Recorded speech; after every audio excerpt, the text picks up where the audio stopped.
Hi there, this is Jim the Keys Bartender coming to you from Dover, Delaware.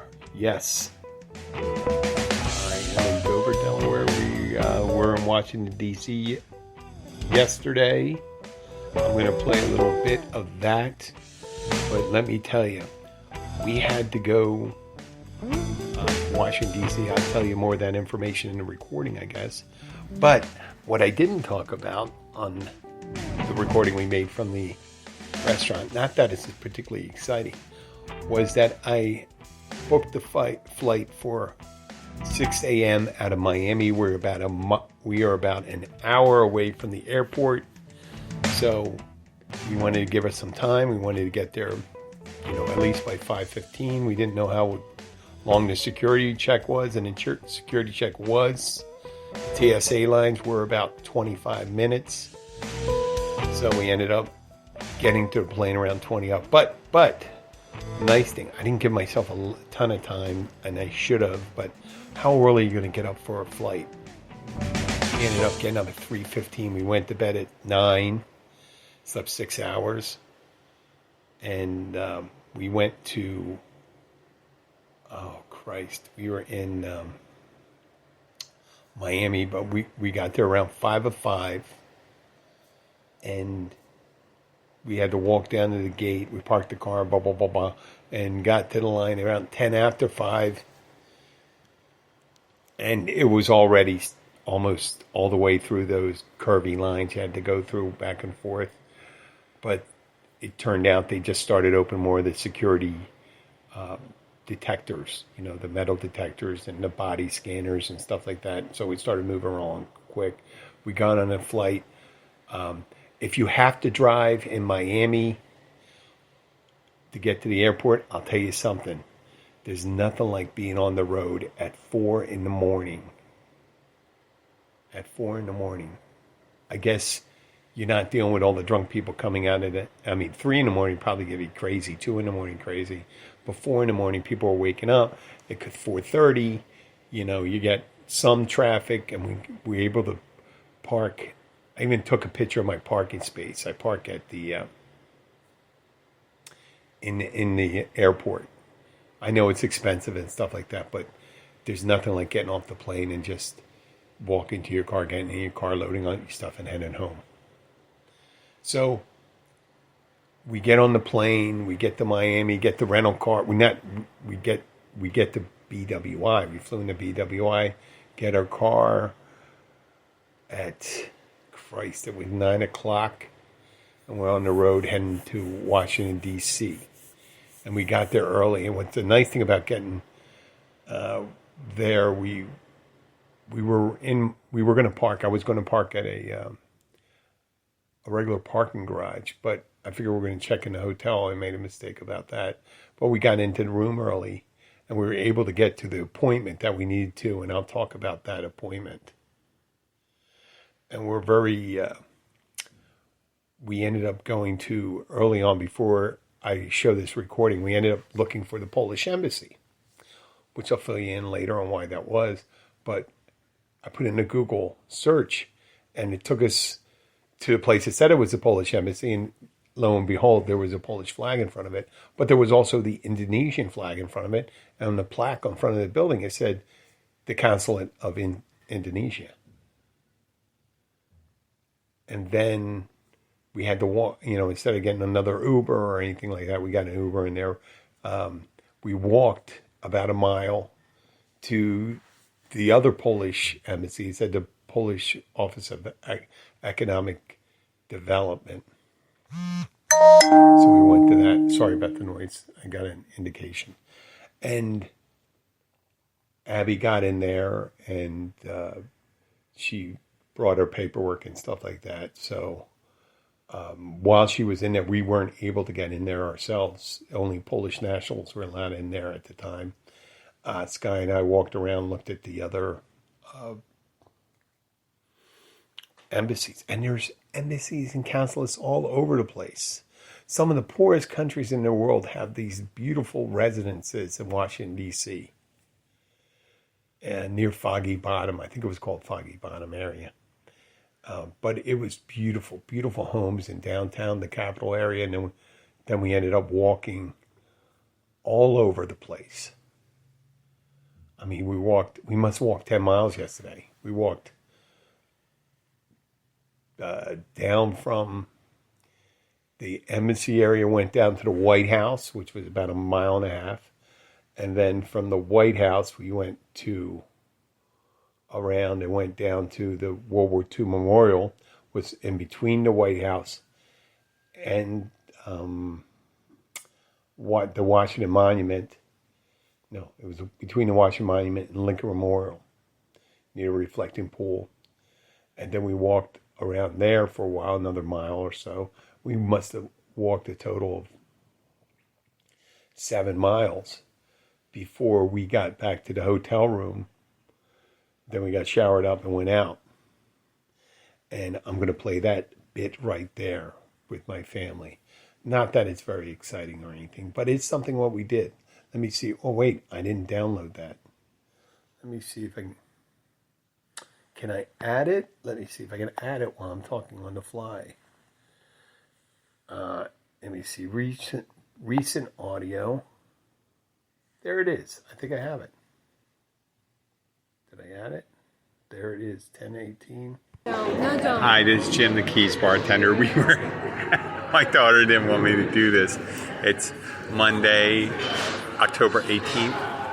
We came to Washington to do some administrative work for Abby and Scott, the Polish embassy down here. And then we spent the rest of the day while we're waiting around, get answers, visiting some sites. Now we're at an Italian restaurant, and Abby's trying to figure out what she's going to eat. It takes about 40 minutes. It takes her as long as it takes to prepare the meal, to make a choice. This guy didn't want to talk. Please, she said, please don't play songs. But please, Daddy. Please, Dad. You don't say Daddy anymore. You can say Mommy. You don't say Daddy. Okay. She's here. She is here, right? Say hi. Just say hi. Just say hi. Hi. Yeah. See, that wasn't me. Hi. Say hi, Abby. Say hi. Hi. Yep. We're at, what's it, North Italia. Hi, Abby. Yeah. But you didn't tell me not to do this. I'm going to save this. Oh, we just spent all day walking. We got a hotel room down here. I didn't know if we were going to stay in Washington proper, so we stayed downtown. And we ended up walking. I seen that we took an Uber to get to the Polish embassy, and it wasn't the Polish embassy anymore. It was the Indonesian embassy. So we had to walk about another mile and a half to the other Polish embassy, and then we could have called an Uber. And then we walked to see the White House, and we walked to see World War II Memorial, Washington Memorial. This guy had a great time, you know, in walking. And Abby was a real trooper walking what seems to be a broken foot. I'll be back tomorrow. And that about ends it right there. That was from North Italia, which was a great place. It's a chain restaurant there's North Italias, and there's about 25 or 30 of them spread across the United States. But it's pretty good. Pretty homemade pasta. Now, it's not an Olive Garden. Definitely not priced like an Olive Garden, I'll tell you that. There's no unlimited breadsticks or pasta or salad there. So we stayed at the Capitol Hilton, which was nice. You know, if you have an opportunity, it's tough to go. People aren't really comfortable doing it, but it's really tough to go to a new place with your family and not have the hotels ready. But since I have family around here and stuff like that, it's no big deal. If we were really stuck, we could, stay someplace like here in Dover. But it seems like if you're going to a place with a lot of excess capacity, it's really no big deal to get online and get a pretty decent rate, because hotels really want to sell their places on the night of. If they have an empty room, they might as well practically give it away. And they'll go to a certain price or something like that. So you got to be a little flexible when you're traveling. So today we're in Dover. I'm visiting my father, who's getting up there. I really care about my father, my stepmother, and hoping that he's doing well. And he did. We went out to dinner and we had a great time. And tomorrow I got to make my way with the family. I'm going to get up in the morning, go visit my dad, have a cup of coffee, visit with them for a while, and then we have to go to Towson, Maryland, which is closer to BWI, and spend some time with, visit my sisters and my brother. They all have families. So I go and visit them tomorrow. Knock out some of that obligatory visitations.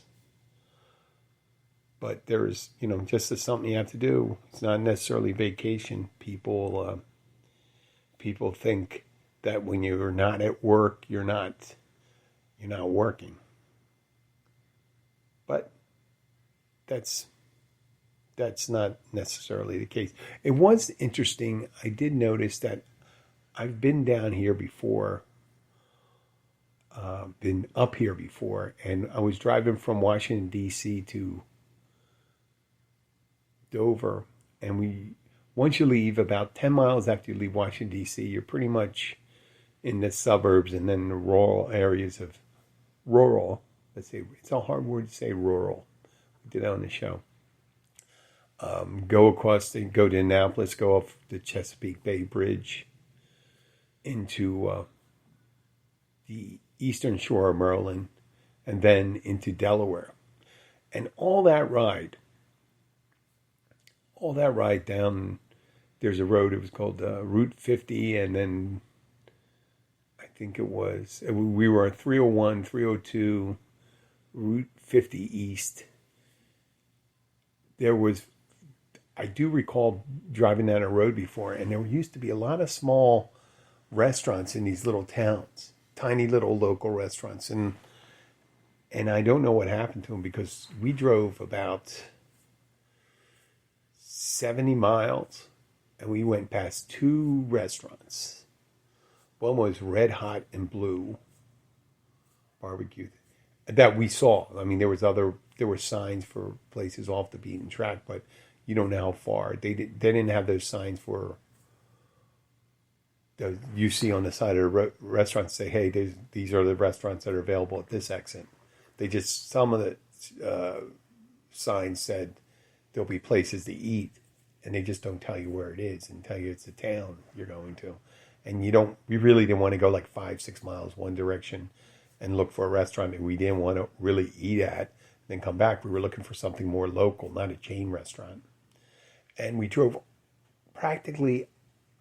we got within 1 mile of our destination here in Dover when we found some restaurants. And it ended up being at the Applebee's anyway. Ain't that a kick in the head? All that driving, we were hoping to go to a small privately owned restaurant, and we ended up, and I'm thinking the COVID probably knocked them out when they had to shut down. I mean, these little family owned operations, they shut down and then they lost their workers probably. What are you going to do if you're not paying your workers and stuff like that? And then how are they going to open up again? So I'm kind of really lucky with the Key Largo thing that we didn't close that long. So that's the silver linings there. So we're in a hotel room. I'm in the hotel room here at the Hampton Inn in Dover. The girls there's a little shopping center on the parking lot. The girls went over there to go shopping. So they're going to be back in a little while. I knew it was going to be, kind of emotional to see my dad. I do appreciate seeing him and my stepmother. And tomorrow I get to see my family. Maybe I can do a little recording with my brother. I don't know. But I will talk to you guys when I get back.